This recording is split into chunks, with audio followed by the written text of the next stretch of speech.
Welcome friends, स्वागत है आपका इंग्लिश ग्रामर की क्लास में।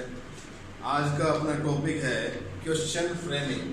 देखिए, क्वेश्चन निर्माण, प्रश्न निर्माण, क्वेश्चन किस तरह से बनते हैं और कौन कौन से होते हैं। देखिए, मैंने आपको जब काइंड्स ऑफ सेंटेंस पढ़ाए थे उसके अंदर मैंने एक तरह का सेंटेंस पढ़ाया था, इंट्रोगेटिव सेंटेंस। इंट्रोगेटिव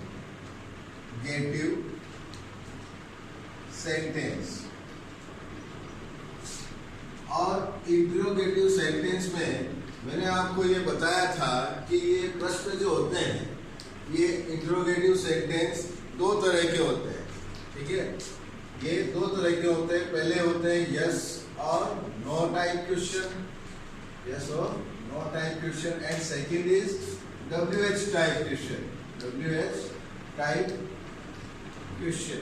ठीक है, तो यस और नो टाइप क्वेश्चन, और इन प्रश्नों के उत्तर में हमेशा एक क्वेश्चन मार्क लगता है, जिससे ये पता चलता है कि ये प्रश्न, ये सेंटेंस प्रश्न पूछ रहा है या प्रश्न पूछने का कार्य इस सेंटेंस से हो रहा है। अब देखिए, यस और नो टाइप के जो क्वेश्चन होते हैं, इनके अंदर जो इनके आंसर होते हैं, उत्तर जो होते हैं, वो हमेशा यस या नो, हाँ या ना में दिया जाता है। ठीक है, जैसे यस और नो टाइप क्वेश्चन ये हमेशा हेल्पिंग वर्ब से बनते हैं, ये हमेशा हेल्पिंग वर्ब से बनते हैं। इसके अंदर जैसे कि are you going to market, कि भाई पूछा है कि आप बाजार जा रहे हैं क्या, तो अगर जा रहे हैं तो यस, और नहीं जा रहे हैं तो नो, नहीं जा रहे। अब देखिए, कुछ हेल्पिंग वर्ब मैं आपको बता देता हूँ, जैसे कि is, am, are, was, were, do, does, did, has,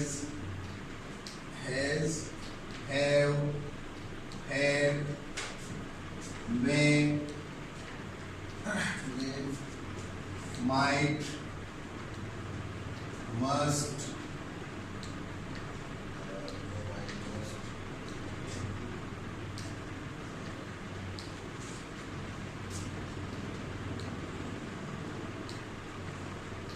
shall, will, इसी तरह से सेक्राज, ये कुछ हेल्पिंग वर्ब होती है। इनसे यदि प्रश्न पूछा जाए तो इनका उत्तर हमेशा यस और नो में आता है, हाँ या ना में आता है। जैसे अभी मैंने आपको एक एग्जांपल बताया था कि जैसे are you going to market, are you going to market, तुम्हें क्वेश्चन मार्क लगा दिया। अब जैसे कि अगर वो जा रहा है तो आंसर आएगा इसमें कि yes I am going to market। ठीक है, yes I am going to market। और अगर नहीं जा रहा है तो आंसर क्या आएगा?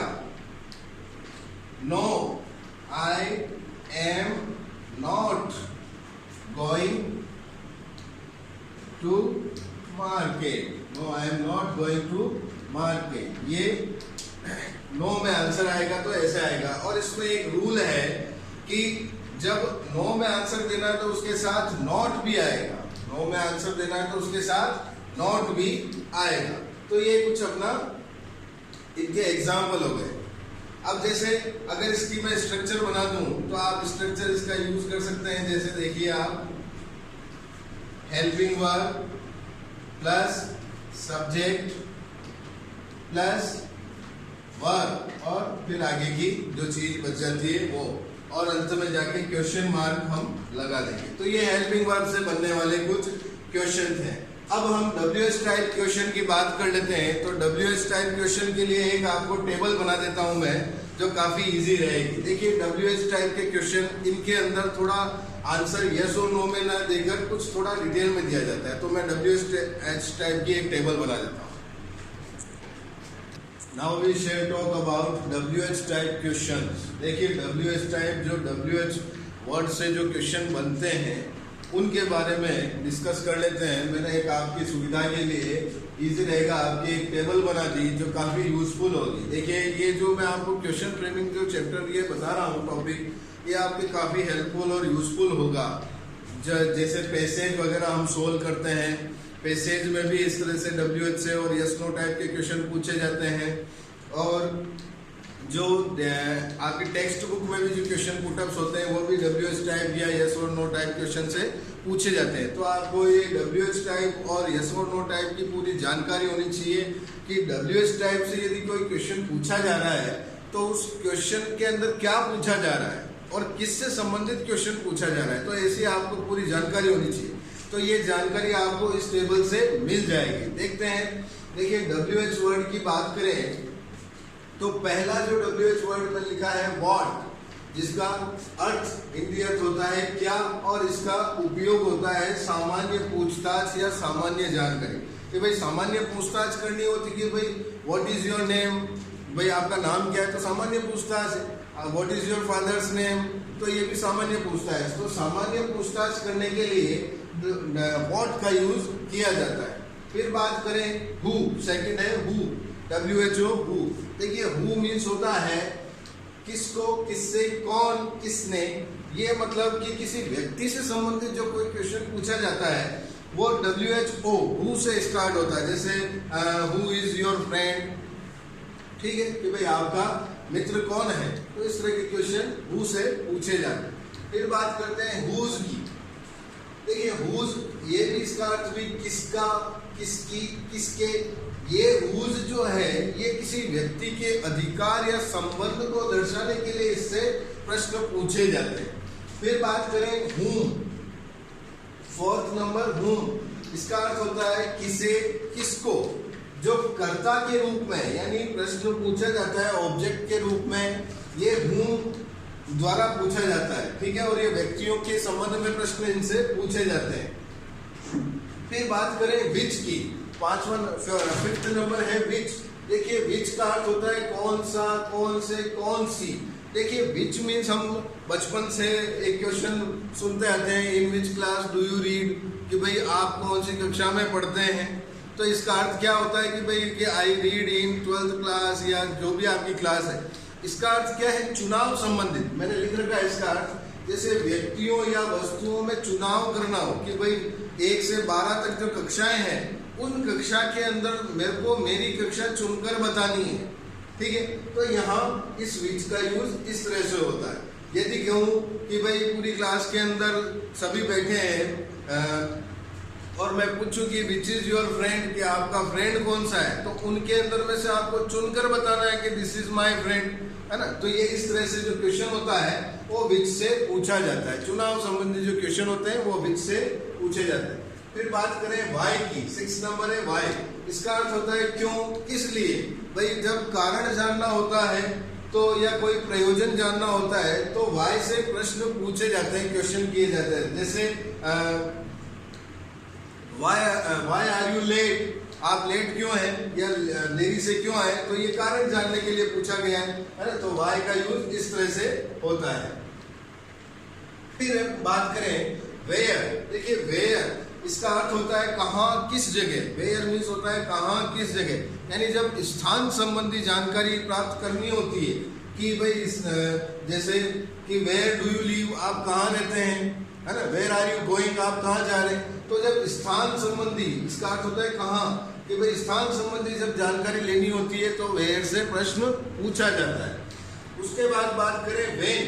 देखिए वेन मीन्स होता है कब, इसका अर्थ होता है कब, कि जब समय संबंधी जानकारी पूछी जाती है तो हम वेन से प्रश्न पूछते हैं। जैसे कि when do you play cricket, कि आप क्रिकेट कब खेलते हो, कि भाई समय संबंधी जानकारी पूछी, ठीक है। उसके बाद बात करें हाउ, HOW हाउ। हाउ का अर्थ होता है कैसे, किस प्रकार, कि भाई जब किसी कार्य करने का ढंग पूछना हो, उम्र पूछनी हो, किसी के हालचाल पूछने हो, आवागमन के साधन की जानकारी लेनी हो, तो हम हाउ से प्रश्न पूछ सकते हैं। जैसे कि भाई हाउ ओल्ड आर यू, आप कितने साल के हैं, कितने वर्ष के हैं, तो इसका उत्तर आएगा, ठीक है। उसके बाद हालचाल पूछना है, हाउ आर यू, कि भाई आप कैसे हैं, तो इसका उत्तर आएगा। तो ये जो चीजें हैं इनसे हाउ से प्रश्न पूछा जा सकता है। फिर बात करें हाउ मच की, 10वां नंबर है हाउ मच। देखिए हाउ मच का मतलब होता है कितना, कितने, कितनी। भाई हाउ मच का मतलब कितना, कितनी, कितने। अब इस हाउ मच के अंदर देखिए मात्रा, मात्रा जिसे हम तौल सकते हैं, उनकी जो मात्रा जो तौल सकते हैं उसकी जानकारी के लिए हाउ मच से प्रश्न पूछा जाता है। और मात्रा, मूल्य, कीमत या धन की जानकारी हेतु हाउ मच से प्रश्न पूछा जाता है। जैसे भाई स्पेन का इसका मूल्य जानना है, तो हाउ मच इज दिस की, इसकी हाउ मच इज दिस, इसका मूल्य क्या है, ठीक है ना। इस तरह से हम प्रश्न पूछ सकते हैं। फिर उसके बाद बात करें हाउ मेनी। देखिए इसका अर्थ भी वही होता है जो हाउ मच का होता है, जैसे कितना, कितनी, कितने। लेकिन इसके अंदर और इसके अंदर डिफरेंस क्या है, हाउ मच और हाउ मेनी। यहाँ तो हम मात्रा की बात कर रहे हैं जिन्हें हम तौल सकते हैं, ठीक है। और यहाँ बात करते हैं संख्या अथवा गिनती की जानकारी जिन्हें हम काउंट कर सकते हैं, ठीक है, जिसे हम गिन सकते हैं। और इसके अंदर हम जिन्हें काउंट नहीं कर सकते उसकी जानकारी होती है। जैसे how many friends do you have, कि भाई आपके कितने दोस्त हैं, आप कितने दोस्त रखते हैं। इस तरह से कि भाई आप गिन के बता सकते हैं कि I have 5 friend, I have 4 friend. इस तरह से हम बता सकते हैं। फिर जो 12 वाला है हाउ लॉन्ग। देखिए इसका अर्थ होता है कितने समय से, कितने समय तक, कब से या कब तक, हाउ लॉन्ग, ठीक है। यानी कार्य की अवधि या समय जानने के लिए हाउ लॉन्ग से प्रश्न पूछे जाते हैं। ये कुछ WH टाइप क्वेश्चन हुए। अब कुछ और है, कुछ एक्स्ट्रा WH टाइप क्वेश्चन हम उनके लिए भी डिस्कस कर लेते हैं, देखते हैं उनके लिए। Now we shall talk about some extra WH type questions। देखिए कुछ अन्य जो WH टाइप क्वेश्चन होते हैं इनकी भी जानकारी होना अति आवश्यक है, क्योंकि कभी कभी इनसे भी प्रश्न पूछ लिए जाते हैं। जैसे देखते हैं, इसमें मैंने पहले लिखा है how far. How far means होता है दूरी जानने के लिए, कि भाई कितनी दूरी, कितना दूर है। इस तरह के जो क्वेश्चन पूछे जाते हैं ये हाउ फार से पूछ लिए जाते हैं। फिर है second how fast. Fast means कितना तेज, हाउ फास्ट मीन्स कितना तेज। तो इसके अंदर क्या है, तेज मीन्स आ रहा है, तो कोई ना कोई गति की जानकारी पूछने के लिए हाउ फास्ट से प्रश्न पूछ लिए जाते हैं। How deep. डीप मीन्स होता है गहरा या गहराई। हाउ डीप से जो प्रश्न पूछे जाते हैं वो कितना गहरा, यानी गहराई जानने के लिए प्रश्न पूछे जाते हैं, ठीक है। उसके बाद how wide. How wide, wide means होता है चौड़ा। तो जैसे हाउ वाइड से जो प्रश्न पूछे जाते हैं यानी कितना चौड़ा है या कितनी चौड़ाई है। तो इस तरह के जो प्रश्न पूछे जाते हैं चौड़ाई जानने के लिए पूछे जाते हैं हाउ वाइड से। अब हाउ हाई की बात करते हैं। हाउ हाई, हाई मीन्स होता है ऊंचाई के लिए। ऊंचाई संबंधित जानकारी के लिए जो प्रश्न पूछे जाते हैं वो हाउ हाई से पूछे जाते हैं, कितनी ऊंचाई, ठीक है। How often. देखिए हाउ ऑफन यानी कितना समय, प्राय या अक्सर, कि भाई जो कार्य बार बार होता है या किसी कार्य की बारंबारता जानने के लिए ऑफन, हाउ ऑफन से प्रश्न पूछे जाते हैं। फिर मैंने लिखा है हाउ क्विकली, कितनी जल्दी, कि भाई समय संबंधी जानकारी के संबंध में, यानी कितनी जल्दी, यानी जल्दी से संबंधी, समय संबंधी जानकारी पूछने के लिए हाउ क्विकली से प्रश्न पूछे जाते हैं।